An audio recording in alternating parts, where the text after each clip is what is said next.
What's up, guys? Back with another video.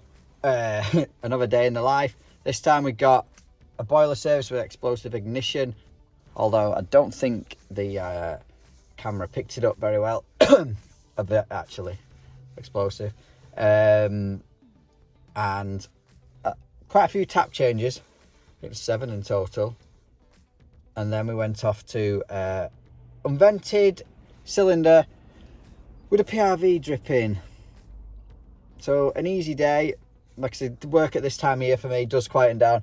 Always quietens down towards school holidays, and over the school holidays. Which over the school holidays, I've got a 6-year-old, so it's welcomed that it quietens down. But just for people new to the trade, from speaking to people, when school holidays approach, it definitely quietens down. That's probably because people are spending time with the families. They don't want you in the house. They don't want men in the house when the kids are about. Not for dodgy reasons, just because they'll get in the way. And they go on holidays, spending the money elsewhere. So it's nothing really to worry about, in my opinion. It is just natural. So yeah, we're not going to ramble on too much, even though I've spent a minute and a half now rambling on, because I absolutely hate watching videos when they're sat in the van chatting. Anyway, don't forget to hit the like button, drop us a comment down below, and subscribe if possible. Thanks for watching.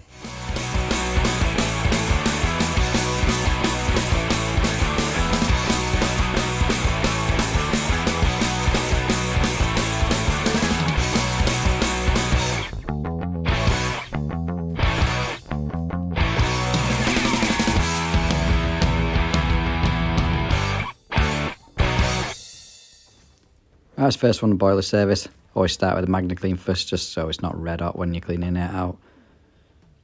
Bit of a shoddy job this one, but it's not my install.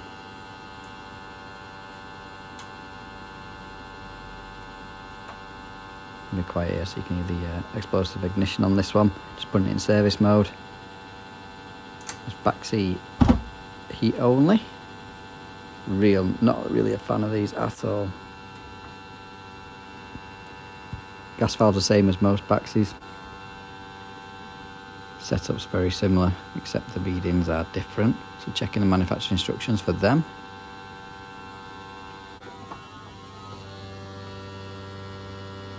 Minimum rate.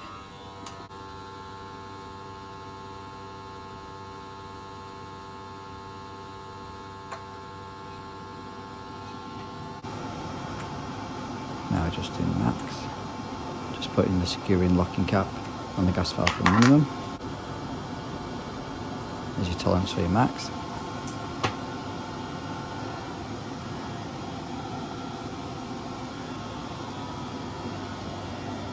I'm putting tolerance on that, lovely.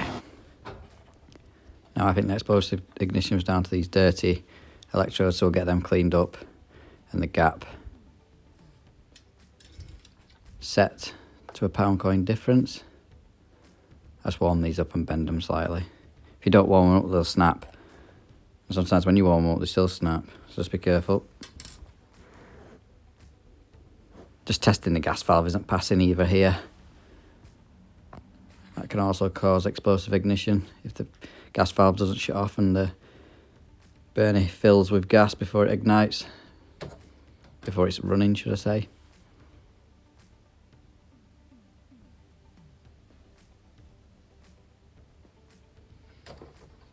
All good on this one.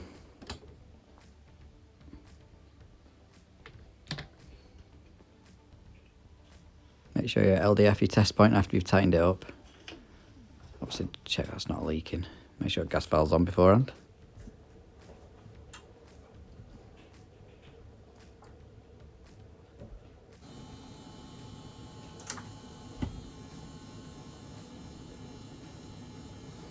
Seems like cleaning electrodes worked. I've got a few taps to change on this one, some basin taps. Customer supplied all these. I'm going to be using the Today's Tools back tap nuts set. See how this fares against other brands. That's your additional set, because they had to bring out an additional one because Sizes of things change all the time. No one sticks to any standard size. Seem really good quality, to be fair. Extension bar. Ratchet feels nice and smooth and tight. This is an updated ratchet. Apparently the old one wasn't much cop.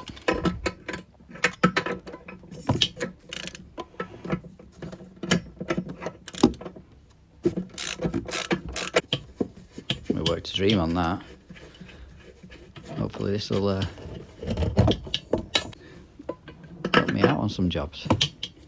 It's approximately 50 quid for both boxes. Very reasonably priced, if you ask me.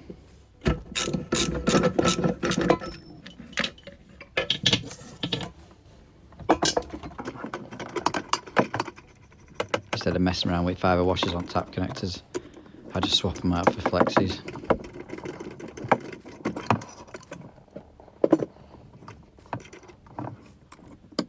Some people will hate, but just make the job easier. Again, paste in your olive. Try and keep them plexes straight, or if you do have to bend them, just make sure they don't kink. Some plexes are better than others. Some are more flexible than others. A bit like women.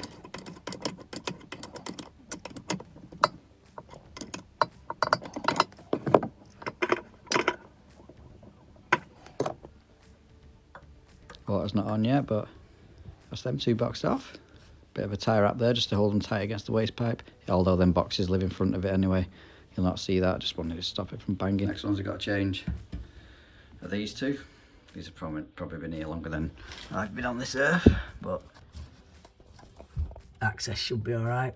Nice top hats up there, that's what them white things are. Old fashioned way of doing taps. Again, swap them for two flexes. Just makes life easier. This is why I always cut my flexes or my pipes down, after I put the new taps in. You see this height of the thread on the old tap to the new one. Obviously if I cut it to the old one, I like to keep flexes straight. You're not supposed to kink them. Well, you're not allowed to kink them. Causes a weak spot in them. If I'd have kept them straight and cut it off that tap, pipe would have been too short. Hot and cold are the wrong way around on this. Probably could swap it over with the flexes, but keep it the way the customer had it before. I'm going to put the top hats back on. Good idea really. To help to keep the tap square and plumb as you tighten it up. So they're not very common now.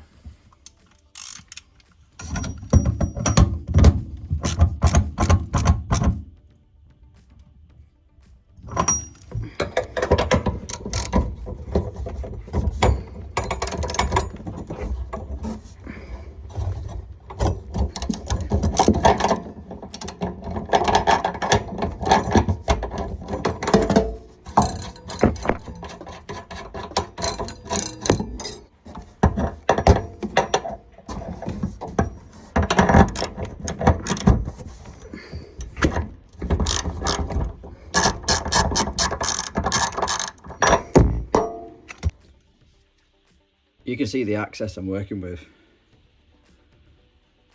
I think I'm going to divorce the wife and get married to this.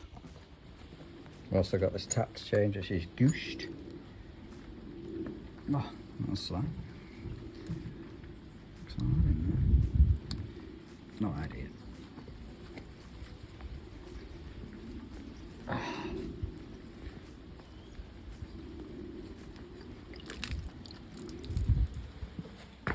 So basically, I'm going to wrap around 21 turns, 20 turns-ish, PTFE around that, screw in. Can I do it one-handed?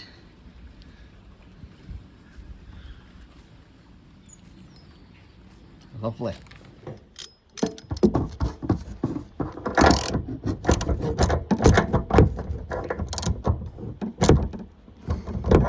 Doing that blind, using the camera. Dry them off, and that's them two done. Highly impressed with this so far. Like I said, retail around 50 quid.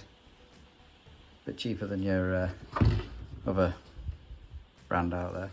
Next, moving on to this kitchen tap. So it's an absolute pig. Not gonna lie, I'm dreading this. So 2 box spanners. Just about gets onto that awkward thing.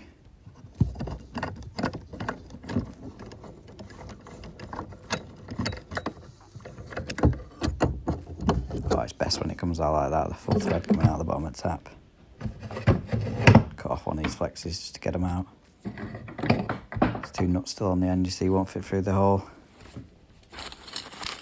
New tap, plastic back nut, nothing fits onto these in the position they are. Absolutely hate them. And of course it won't fit through the hole. Yay! Pilot digger, like a video showed a couple of weeks ago. So because you can't get into purchases on these ends, you can't really get grips in a spanner. Tighten up the tap at 90 degrees from where I want it, and then holding the nut underneath, spin the tap into position just to get that final bit of tightness on it, if that makes sense. Hopefully it does.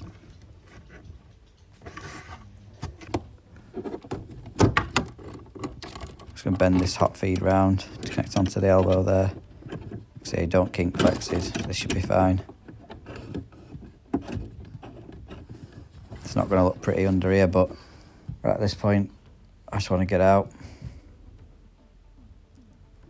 That's what we opted to do on the cold. With the cold, we opted to do it like this, similar to how they'd done it. I'm not taking waste and everything off to pieces, trying to make it better. Now we've got this, I think it's just a leaking coat and olive on the on plastic pipe. I'm going to swap the lock shield anyway. Both valves are turned off at this point. Just going to take pressure off the radiator and put a drip stopper in. Tails are different on these on the new radiator valves, so I'll have to wind out the old union.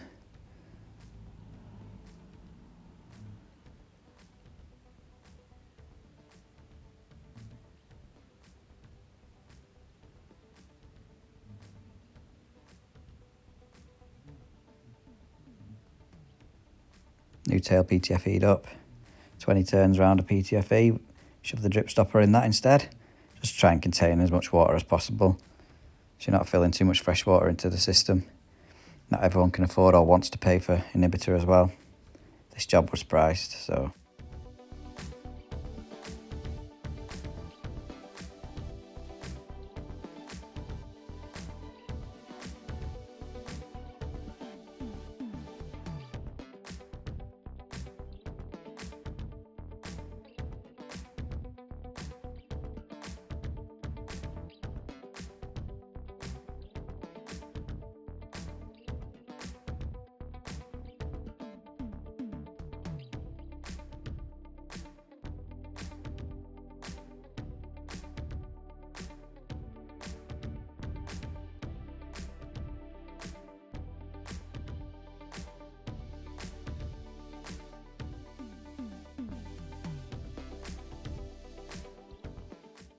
Just wrapped a few runs of PTFE around the old olive because I can't get it off with it being plastic.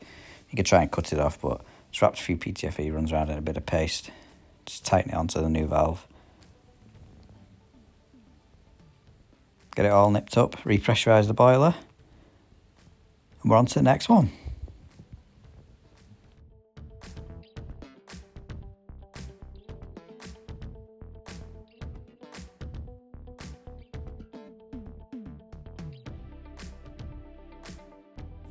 So this one we've been called out to is on an unvented cylinder.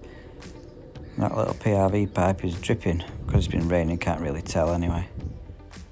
So tracing back from the temperature pressure relief valve off the cylinder, I've got a ton dish here, little finger, dry as a bone.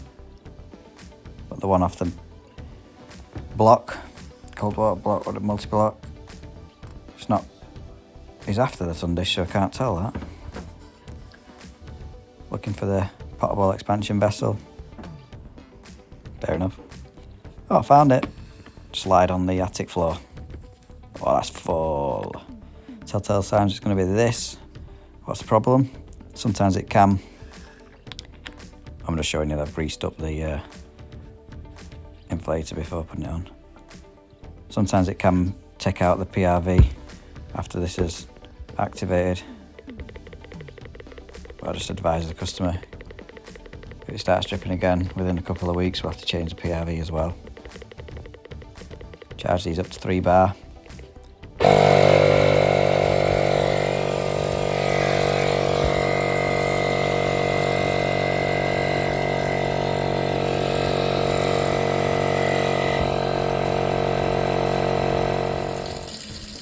Dumping all the water out of that vessel out of a hot open tap.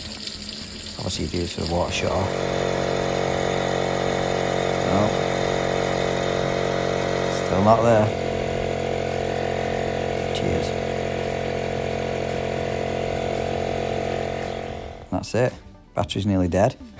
Finally at 3 bar.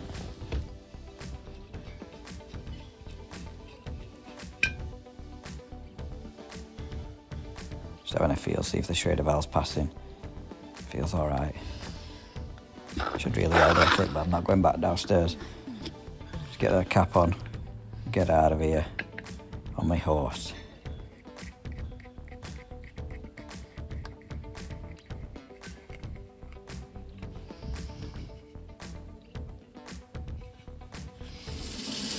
Purge any air out.